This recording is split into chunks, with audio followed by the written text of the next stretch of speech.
আচ্ছা দর্শক, আপনারাই কোন আমার কি বিয়ার বয়স হয় নাই? অবশ্যই আমার বিয়ার বয়স হয়েছে।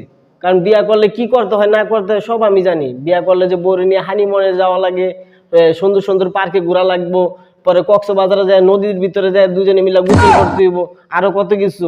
লাস্ট পর্যন্ত মাথার গাম পায়ে হালাইয়া যেই টাকা উপার্জন হইব ওই টাকা দিয়া লিপস্টিক কিনা দেওয়া লাগবো, সোনু পাউডার, পরে আবার নিজের খোরাকও যোগাই দেওয়া লাগবো। এগুলো আমি সব বুঝি।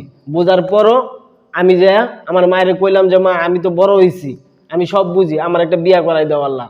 আমার মা কয় না, তোর বিয়ার বয়স এমন তো হয় নাই, বিয়ার বয়স হলে আমরাই কমু, আমরাই তোর বিয়া করামু। আমার বিয়ার বয়স হয়ে গেছে, হেরা নাকি কইতাছে আমার বিয়ার বয়স হয় নাই। যাই হোক, আমার ভাগ্নির ঘরের পোলা হয়েছে, পোলায় আমার কইতাছে, তার মানে আমার নাতি কইতাছে দাদু দাদি গেছে কই।